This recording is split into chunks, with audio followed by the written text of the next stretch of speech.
Sebelum mulai, alangkah baiknya teman-teman untuk subscribe Kerah Biru TV agar setiap waktu kita diisi oleh Khazanah Keilmuan. Oke semuanya, selamat bergabung di channel Kerah Biru TV.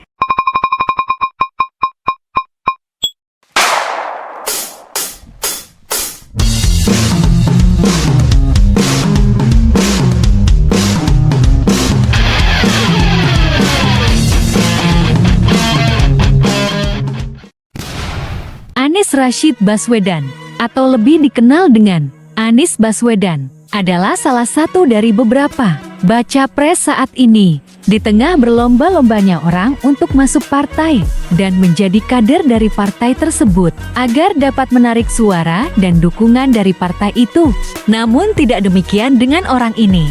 Pertanyaan yang kita bingungkan adalah, kenapa dia bisa jadi gubernur di DKI Jakarta? Hingga bisa menjadi capres, apakah karena popularitas? Cueks, saya ulangi, popularitas. Karena kalau itu dilakukan akan menimbulkan kekacauan yang menyesarakan rakyat, menyesenggarakan rakyat itu. We have seen proliferation of fake news. Kembali bicara popularitas, seperti halnya artis. Mereka memiliki popularitas, namun kenapa tetap harus masuk partai? Karena ini bukan soal popularitas saja, dan bukan juga soal kader partai ataupun tidak, tapi terkait modal kompetensi yang dipunya oleh satu tokoh dalam arena politik. Hal ini berdasarkan pandangan Pierre Bourdieu, seorang sosiolog postmo, modal disebutkan memiliki ikatan erat dengan kekuasaan dan penentu terjadinya sejarah. Namun modal bukan hanya persoalan ekonomi dalam pandangan Pierre Bourdieu. Ekonomi memang dapat menekan beberapa aspek dalam penentuan kondisi sosial. Kami dari Sahabat Jatim Indonesia menyerahkan bantuan dari hunian sementara berupa simbolis.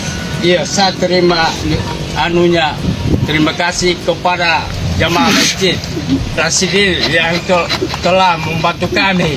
Korban bencana alam kami sangat merosakan.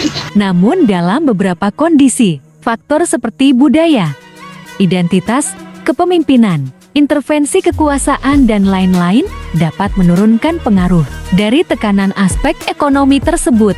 Bourdieu berpendapat, setidaknya ada 4 modal atau kapital yang dominan. Modal budaya, modal sosial, modal simbolik, modal ekonomi. Coba kita analisis terhadap Anies Baswedan. Di Wikipedia, Anies disebutkan sebagai akademisi, aktivis sosial, dan politisi Indonesia. Lahir 7 Mei tahun 1969, Kuningan, Jawa Barat. Mari kita lihat riwayat pendidikannya. Kuliah di Fakultas Ekonomi, Universitas Gadjah Mada.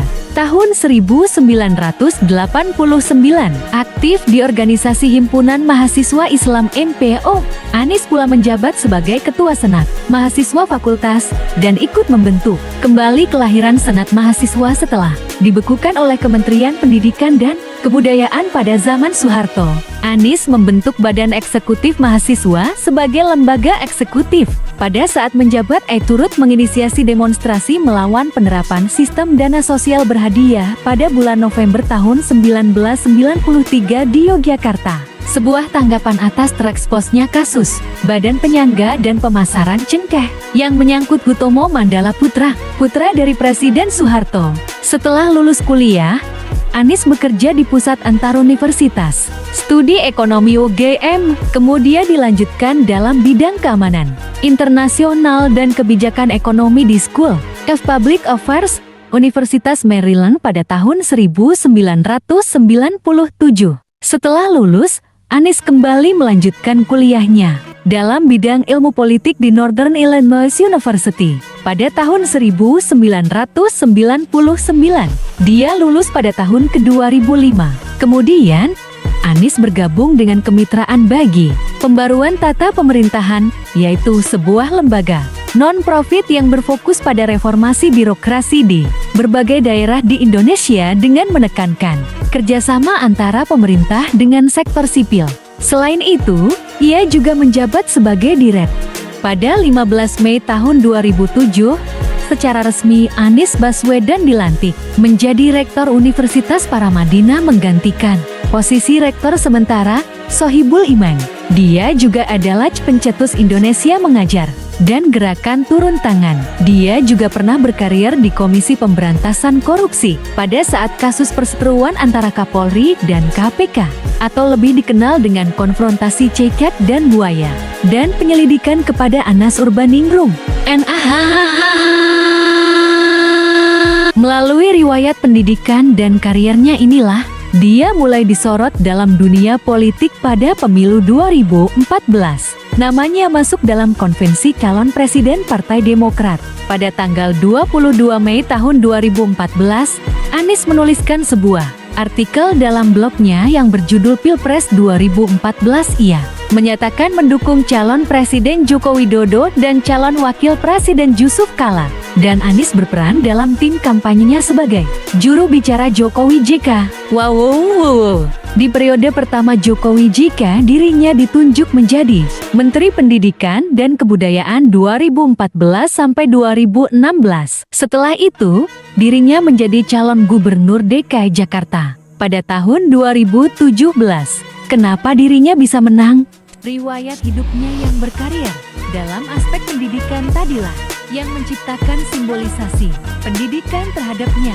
Hal kedua yang paling berpengaruh setelah dia memiliki simbolisasi pendidikan, itu adalah strategi politiknya pada saat itu adalah menarik suara berbasis Islam.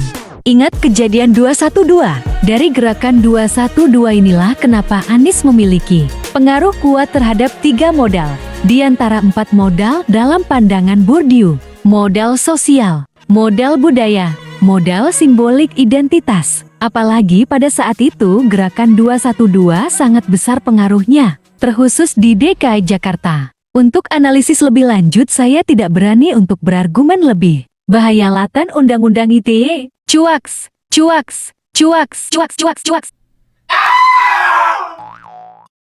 Sampai jumpa lagi di Kerabiru.